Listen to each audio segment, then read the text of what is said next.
Falando em termos táticos, a pergunta é em termos táticos, ela está ajustada com externos. Ela precisa de tempo para coordenar com o flutuador, com o articulador.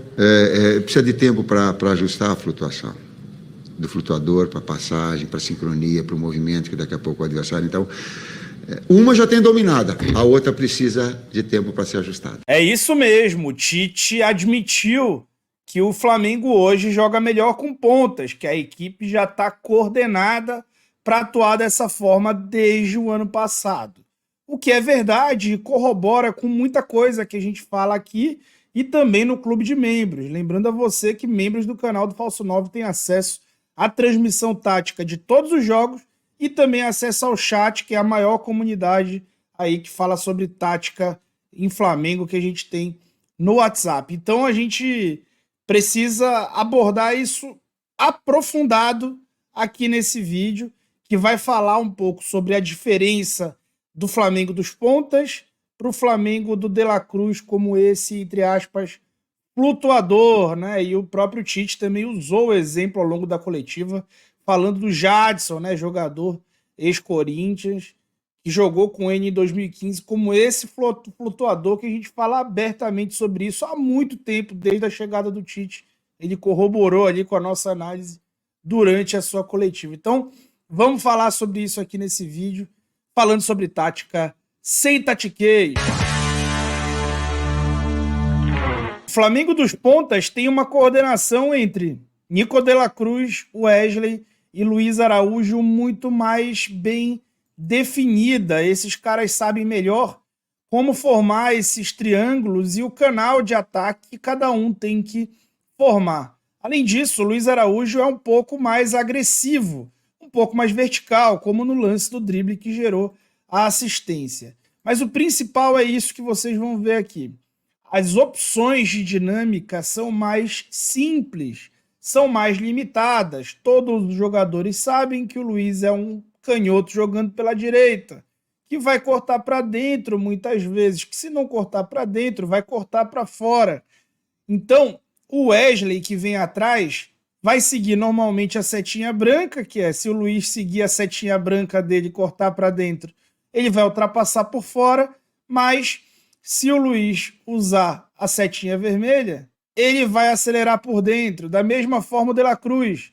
Se o Luiz decidir aprofundar, ele baixa para dar o apoio. Se ele cortar para dentro, ele tenta atacar as costas desse marcador, formando essas duas opções de triângulo, o triângulo branco e o triângulo vermelho. Aqui nessa jogada, vejam como o Luiz cortou para dentro e aconteceu exatamente aquilo que a gente falou. De La Cruz atacou as costas, acabou não recebendo, e o Wesley ultrapassou por trás. A gente vai ver isso muitas vezes ao longo do jogo, inclusive gerando chances de gol. Aqui, ó, a bola vai para o Luiz Araújo e o Wesley detecta que a bola está indo, e aí quando ele detecta, ele acelera a corrida para fazer a ultrapassagem. A mesma coisa vai acontecer com o De La Cruz agora. Ó. Ele vê que o Luiz Araújo vai cortar para dentro e agora ele decide dar um apoio. E vai devolver nele essa jogada que vai gerar uma finalização do Gabigol. Aqui, isso vai se repetindo algumas outras vezes, né? Cada jogador respeitando esse canal de ataque e, em alguns momentos, o De La Cruz conseguindo, né, atacar as costas da defesa. Era muito melhor definido que o De La Cruz era esse meia que flutuava e atacava espaço e também concedia apoio, que o Luiz Araújo era esse ponta que cortava para dentro e que o Wesley era esse lateral que ultrapassava. Essas definições facilitaram dinâmicas que foram amadurecendo durante o jogo, que a gente vai ver de novo o Luiz Araújo fazendo uma enfiada para o De La Cruz, como a gente tinha acabado de ver, ou mesmo aproveitando que o jogo pesa um pouco mais para o lado direito, pela presença do De La Cruz se associando ali mais com ele, mais ofensivo do que o Gerson do outro lado, e a própria característica de acionamento de bola aérea para o Bruno Henrique passou a ser explorada também e gerou duas jogadas de quase gol, inclusive pelo próprio Luiz Araújo, quase faz esse golaço. Agora vamos falar da dinâmica do time do ponta flutuador. No caso, o De La Cruz executando aquela função do Luiz Araújo, porém com uma outra leitura de outro jogador que ele é. A gente vai ver um time se associando mais por dentro e gerando mais do que triângulos, digamos assim, aglomerando mesmo jogadores pelo corredor central e deixando essa aglomeração, entre aspas, muito menos definida. Ora você vai ver o Arrascaeta por dentro, ora você vai ver o Arrascaeta pela direita, ora vai ver o De La Cruz por dentro, ora o De La Cruz pela direita, ora o De La Cruz pela esquerda. O time que não guarda amplitude, guarda muito menos vezes amplitude e acaba concentrando aí nessa jogada 7 jogadores dentro de um corredor central, o que acaba em alguns momentos facilitando essa marcação do time adversário, né? Como foi nesse primeiro tempo, especialmente, que o Flamengo quase não conseguiu gerar chance de gol. Quando a dinâmica ia para o lado direito, aqui a gente pode ver que quem está fazendo essa ultrapassagem por fora é o Arrascaeta, enquanto a bola chega no Wesley. E que primeiro o Pulgar ataca um espaço ali, ou seja, o primeiro volante atacando esse espaço, e depois o De La Cruz vai gerar essa ultrapassagem, como se ele estivesse ocupando a vaga do lateral. Isso varia mais dentro dos jogos. Um time que se associa e se aproxima mais, mas que eventualmente gera esse tipo de situação.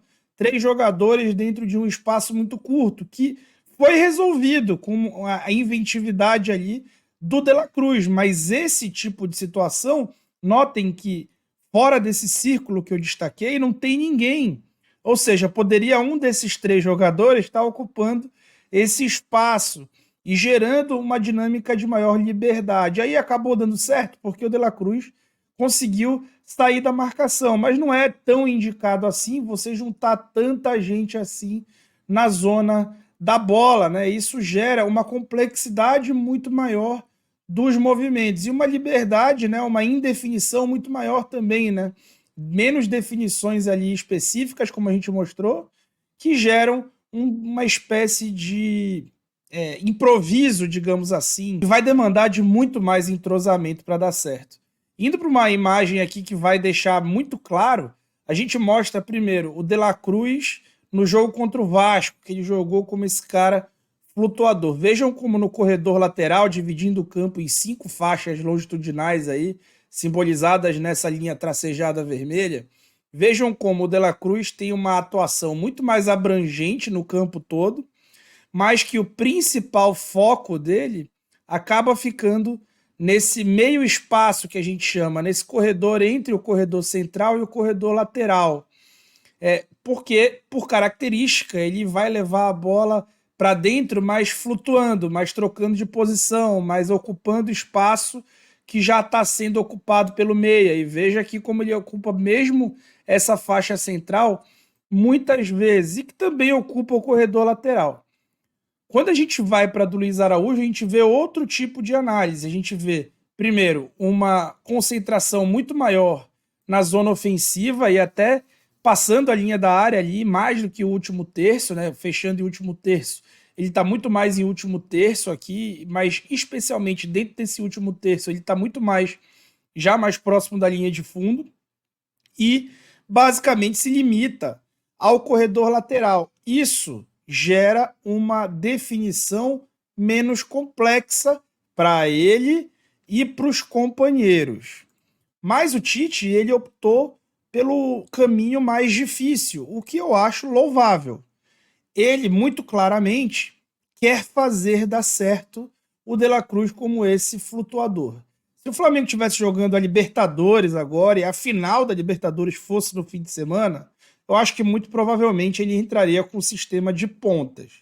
Mas como ele sabe que a final de Libertadores é só lá em novembro e que o Brasileirão só começa em abril, vale muito ele gastar, né, dedicar, investir esses 2 meses em uma preparação de uma ideia mais sólida, que no momento pode ser mais complexa, certamente é mais complexa, gera mais indefinições, gera maior complexidade, que necessita de mais entrosamento, mas ela de repente tem um teto mais alto, porque você vai colocar caras de muito potencial e de muita capacidade dentro de um mesmo time, se associando, jogando próximos e realmente gerando no improviso a tua grande fortaleza, como foi aquele Corinthians de 2015. O Tite decidiu o caminho que ele vai. Ele vai pelo caminho mais difícil, mas ele deixa claro, já tem coordenação com os pontas. E essa coordenação realmente é muito mais simples. E além de ser mais simples, já está organizada desde o ano passado.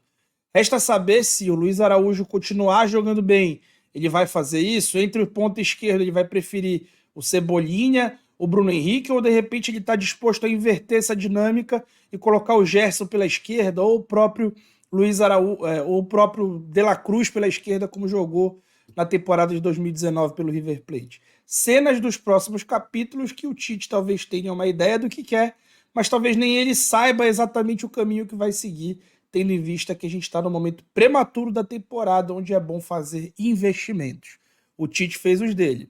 E você, está confiante nos seus? Vamos acompanhar aqui com a gente. Eu te convido para se inscrever no canal, deixar o teu like aqui e ser membro desse canal. Membros do canal pagam R$5 por mês, um valor simbólico, acesso à maior comunidade que a gente tem no WhatsApp, a maior comunidade que fala sobre tática no Flamengo. Além disso, acessa o canal onde eu faço a transmissão tática de todos os jogos do Flamengo via WhatsApp, tá bom? Convite feito, eu tô indo nessa e valeu!